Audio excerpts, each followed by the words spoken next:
Hello প্রিয় শিক্ষার্থী বন্ধুরা, আসসালামু আলাইকুম। তো আজকে আমরা নবম দশম শ্রেণীর কেমিস্ট্রির একটা গুরুত্বপূর্ণ অধ্যায় পড়তে যাচ্ছি। অধ্যায়ের নাম হচ্ছে জীবাশ্ম, যেটাকে আমরা জৈব যৌগ নামে চিনি। দেখো, আমি তোমাদেরকে চ্যালেঞ্জ দিলাম, তোমরা যদি আমার ক্লাসগুলো ভালোভাবে করতে পারো অবশ্যই তোমরা এখান থেকে 100% অ্যান্সার করতে পারবা। দেখো, আমাদের নবম দশম শ্রেণীর যে রসায়ন বইটা আছে এইখানে মোট অধ্যায় আছে 12টা। তার মধ্যে 1 থেকে 9 পর্যন্ত যে অধ্যায়গুলো থেকে বোর্ডে যতগুলো প্রশ্ন হয় ঠিক শেষের 3টে অধ্যায় অর্থাৎ 10, 11, 12 এই 3টে অধ্যায় থেকে অতগুলোই প্রশ্ন হয়। অতএব আমাদের শেষের 3টে অধ্যায় অনেক গুরুত্ব সহকারে পড়া উচিত, কারণ এইখান থেকে অর্ধেক প্রশ্ন হয়।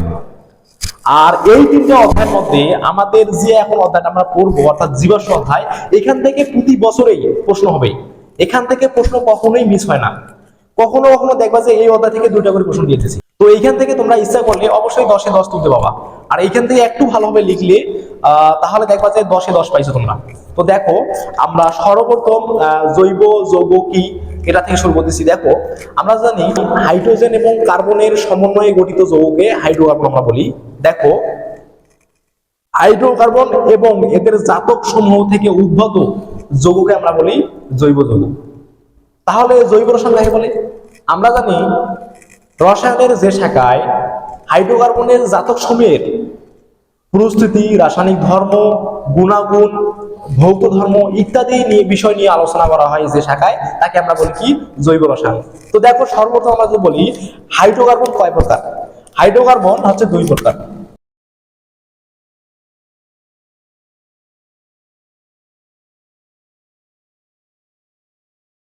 তো দেখো, এখানে আমি লিখছি হাইড্রোকার্বন 2 প্রকার, একটা হচ্ছে মুক্ত শিকল আর একটা হচ্ছে বদ্ধ শিকল। তো হাইড্রোকার্বন হচ্ছে, দেখো, হাইড্রোজেন এবং কার্বনের সমন্বয়ে গঠিত যৌগ। আমি যদি উদাহরণ দেই, C2H2 এটাকে আমরা বলি ইথাইন। তারপর হচ্ছে C2H4 এটা হচ্ছে ইথিন। আবার C6H6 এটা হচ্ছে বেনজিন। তো দেখো, হাইড্রোকার্বনকে আবার 2 ভাগে ভাগ করা হয়, একটা হচ্ছে মুক্ত শিকল আর একটা হচ্ছে বদ্ধ শিকল। মুক্ত শিকল বলতে বোঝায় যে কার্বন কার্বনের হাত 2টা আলাদা থাকবে, অর্থাৎ পৃথক থাকবে। তো আমি যদি একটা উদাহরণ দেই, দেখো, এটা হচ্ছে আমি দিলাম C2CH3 দেখো, এইখানে কার্বনের হাত এইখানে কার্বন হাত অ্যাড করা না, আলাদা পৃথক, অর্থাৎ এই কার্বনের হাত আর এই কার্বনের হাত পৃথক ভাবে আছে। এটাকে আমরা বলি মুক্ত শিকল। আরো অনেক উদাহরণ দিতে পারি, C211C2 এটা একটা মুক্ত শিকল। বদ্ধ শিকল, দেখো, বদ্ধ শিকল হচ্ছে 2 প্রান্ত অ্যাড করা থাকবে, অর্থাৎ আমি যদি একটা উদাহরণ দেই CH2 আবার এখানে দিলাম CH2 আবার এখানে দিলাম CH2। তো দেখো, এটা দেখো 2 প্রান্ত আমার অ্যাড করা আছে, অর্থাৎ এটা যদি আমি নাম বলি এটা হচ্ছে সাইক্লো। যেহেতু এটা চক্রাকার যৌগ এটাকে বলি সাইক্লো। আর এটা হচ্ছে কি মিথেন ইথেন প্রোপেন অর্থাৎ সাইক্লোপ্রোপেন। তো এটা হচ্ছে আমার বদ্ধ শিকল। দেখো, তো এই মুক্ত শিকলকে আবার 2 ভাগে ভাগ করা হয়। মুক্ত শিকলকে আবার কয় ভাগে ভাগ করা হয়? 2 ভাগে। দেখো, আমি যদি এটা দেই, তো দেখো আমি এখানে লিখছি যে মুক্ত শিকলকে 2 ভাগে ভাগ করা হয়, একটা হচ্ছে সম্পৃক্ত আর একটা হচ্ছে অসম্পৃক্ত। তাহলে সম্পৃক্ত হাইড্রোকার্বন কাকে বলে? আমরা জানি যে সকল হাইড্রোকার্বনের কার্বন কার্বনে একক বন্ধন বিদ্যমান সেগুলো হচ্ছে সম্পৃক্ত হাইড্রোকার্বন। অর্থাৎ আমরা এটাকে যদি একটা উদাহরণ দিই, সেটা হচ্ছে অ্যালকেন। উদাহরণ C3CH3 অর্থাৎ এটা হচ্ছে ইথেন। এটা একটা সম্পৃক্ত হাইড্রোকার্বন, অর্থাৎ তাদের দেখো কার্বন কার্বনের মাঝে এর একক বন্ধন আছে, তাহলে একক বন্ধন থাকলে সেটা হচ্ছে সম্পৃক্ত। আবার আরো উদাহরণ দিতে পারি, এখানে যদি আমি এটা দিলাম হচ্ছে ইথেন, তারপর আমি দিতে পারি C5H12 অর্থাৎ এটা হচ্ছে পেন্টেন। তো এগুলো দেখো, এগুলো হচ্ছে সম্পৃক্ত, অর্থাৎ এদের কার্বন কার্বন একক বন্ধন বিদ্যমান, 5টা কার্বন। তো দেখো, এখানে কার্বন কার্বনে একক বন্ধন বিদ্যমান, তাহলে সেটা হচ্ছে সম্পৃক্ত। পরীক্ষা কিন্তু আসে যে অ্যালকেন একটা সম্পৃক্ত হাইড্রোকার্বন ব্যাখ্যা করো, তাহলে কিন্তু তোমাকে এইভাবে ব্যাখ্যা করতে হবে। অর্থাৎ বলবা যে যে সকল হাইড্রোকার্বনে কার্বন কার্বনে একক বন্ধন বিদ্যমান তাকে আমরা সম্পৃক্ত হাইড্রোকার্বন বলি। অর্থাৎ অ্যালকেনের অর্থাৎ পেন্টেনের কার্বন কার্বনের মধ্যে একক বন্ধন বিদ্যমান, তাই পেন্টেন একটি সম্পৃক্ত হাইড্রোকার্বন। একই সিস্টেমে অসম্পৃক্ত হাইড্রোকার্বন কি? যে সকল হাইড্রোকার্বনে কার্বন কার্বন দ্বিবন্ধন বা ত্রিবন্ধন বিদ্যমান তাদেরকে আমরা বলি অসম্পৃক্ত হাইড্রোকার্বন। যেমন আমরা বলতে পারি অ্যালকিন C2 অর্থাৎ এটা হচ্ছে কি ইথিন। আবার বলতে পারি ডাবল বন্ড অবশ্যই হবে। আবার বলতে পারি CH3 CH double bond CH3 sorry CH2। তো দেখো এটা হচ্ছে ইথিন, এটা হচ্ছে প্রোপিন। আরো বলতে পারি CH ট্রিপল বন্ড CH, এটা হচ্ছে ইথাইন। তাহলে দেখো এগুলো হচ্ছে অসম্পৃক্ত হাইড্রোকার্বন। এখন আমরা যাব বদ্ধ শিকলে। তো দেখো বদ্ধ শিকল বলতে বোঝায় কার্বন কার্বনের শেষ প্রান্ত এক করা থাকবে, অর্থাৎ চক্র গঠন করবে। তো দেখো আমি যদি একটা উদাহরণ দেই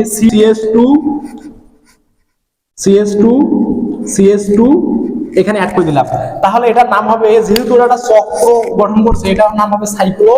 এবং এটা দেখো মিথেন ইথেন প্রোপেন বিউটেন, তাহলে এটা হচ্ছে একটা সাইক্লোবিউটেন যৌগ।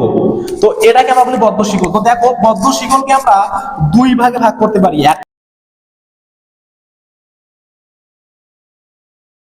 আর একটা হচ্ছে হেটারোসাইক্লিক যৌগ। কার্বোসাইক্লিক যৌগ বলতে বোঝায় যে এখানে কার্বন এবং হাইড্রোজেন বাদে অন্য কোনো মৌল এখানে থাকবে না। আর হেটারোসাইক্লিক বলতে বোঝায় যে কার্বন এবং হাইড্রোজেন বাদে আরো কিছু হেটারো পরমাণু থাকবে। তাহলে হেটারো পরমাণু কোনগুলা? আমরা হেটারো পরমাণুকে বুঝি সাধারণত সনকে, SON, অর্থাৎ সালফার অক্সিজেন নাইট্রোজেনকে আমরা হেটারো পরমাণু বলি। অর্থাৎ কার্বন এবং হাইড্রোজেন বাদে হেটারোসাইক্লিক যৌগে সালফার অক্সিজেন এবং নাইট্রোজেন বিদ্যমান থাকতে পারে। তো দেখো আমরা যদি এখানে আবার কার্বোসাইক্লিককে আবার দুই ভাগ করা হয়, একটা হচ্ছে এলিসাইক্লিক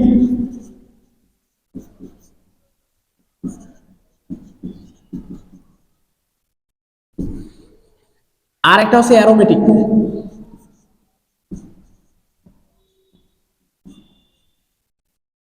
তো দেখো এলিসাইক্লিক বলতে বোঝায় যে এখানে চক্র গঠন করবে, অর্থাৎ কার্বন আর হাইড্রোজেন বিদ্যমান।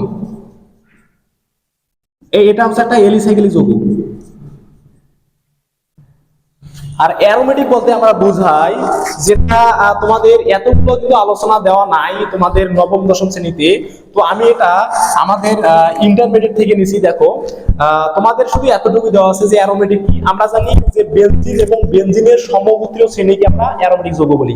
এতটুকুই নবম দশম শ্রেণীতে আলোচনা আর কি আছে। তো আমরা একটু ডিটেলসে পড়তেছি।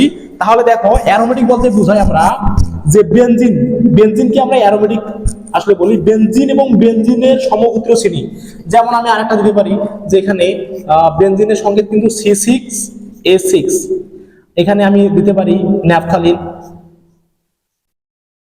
এটা হচ্ছে আমার ন্যাপথালিন যৌগ। তাহলে এটা হচ্ছে বেনজিন আর এটা হচ্ছে ন্যাপথালিন। তো এটা হচ্ছে অ্যারোমেটিক যৌগ। এখন আমরা যদি আবার হেটারোসাইক্লিক যৌগতে আসি, দেখো হেটারোসাইক্লিক যৌগকে আবার দুই ভাগে ভাগ করা হয়। একটা হচ্ছে হেটারো এলিসাইক্লিক আর লিখতেছি না। আর একটা হচ্ছে হেটারো অ্যারোমেটিক।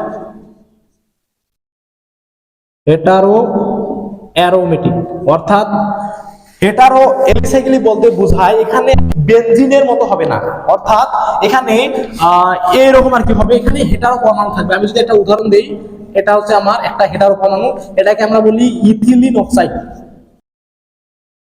দেখো এখানে হেটারো অ্যারোমেটিক বলতে কি বোঝায়? তো দেখো হেটারো অ্যারোমেটিক, আমরা জানি অ্যারোমেটিক যৌগ হচ্ছে বেনজিন এবং বেনজিনের সমগোত্রীয় শ্রেণীকে আমরা বলি অ্যারোমেটিক যৌগ।